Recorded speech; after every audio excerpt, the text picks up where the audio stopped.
Iya. Artinya begini, kalau kita dulu menjatuhkan Pak Harto oleh karena dia KKN, apa kita tidak merasa berdosa sekarang ini kepada Pak Harto sekarang KKN-nya lebih banyak? Nanti aja. Silakan. Dulu yang korupsi Golkar aja. Sekarang semua partai pakarnya boleh tanya saya secara spontan, siapa yang korupsi di partai ini, siapa korupsi. Saya hafal 10 partai yang sekarang punya nama di parlemen. Punya. Nah oleh sebab itu maka saya berpikir oke, secara politik bisa diperdebatkan, tapi secara hukum berdasarkan Undang-Undang nomor 20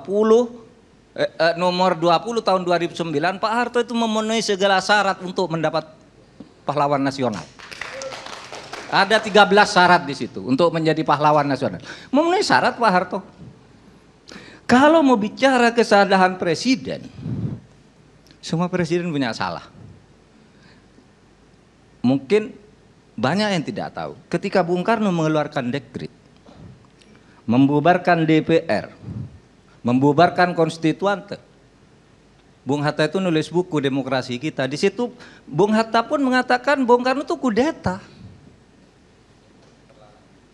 Bung Karno kudeta. Artinya kalau ada orang bilang Pak Harto kudeta, sebelumnya pun sama, sebelumnya pun lagi sama. Begini. Oleh sebab itu saya kira tidak boleh kita dendam-dendam politik terlalu berlebihan itu. Tidak boleh. Sama. Saya bandingkan ketika isu yang sama menimpa Gus Dur. Gus Dur diusulkan presiden. Tidak setuju. Bahkan ada pejabat mengatakan tidak bisa Gus Dur itu membubarkan DPR. Membubarkan parpol. Bung Karno juga membubarkan konstituante. Membubarkan DPR. Membubarkan parpol dengan Perpres nomor 4 tahun 60. Yang ketika dilawan gitu dikatakan, loh, lalu diminta fatwa ke Ketua Mahkamah Agung, benar enggak Perpres saya? Ketua Mahkamah Agungnya takut, benar, bubar dia Mas Sumi. Ketua Mahkamah Agung waktu itu namanya Wiryono. Menteri Ketua Mahkamah Agung. Menteri Ketua Mahkamah Agung. Wiryono Projodikoro, dia menyatakan Perpres Bung Karno ini sah konstitusional, Mas Sumi PSI harus bubar.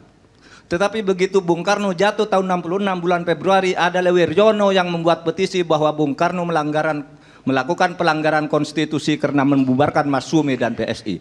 Wiryono yang buat petisi itu. Padahal dia dulu yang membuat konsep pembubarannya oleh Bung Karno. Itu artinya apa? Itu soal politik situasional aja. Sehingga bagi saya kalau kita mau susah sih. Saya agak kurang sependapat dengan Bung Refli. Ini tidak ada ukurannya nih. Pahlawan di bidang apa, pahlawan di bidang apa, pahlawan di bidang apa gitu. Sudah ada ukurannya di undang-undang dan Kementerian Sosial saya kira sudah memproses secara hukum sudah benar. Tapi secara politik belum. Sudah ada ukurannya. Kalau misalnya kita mau fokus pada Pak Harto, ya dia belum pernah dijatuhi hukuman pidana juga.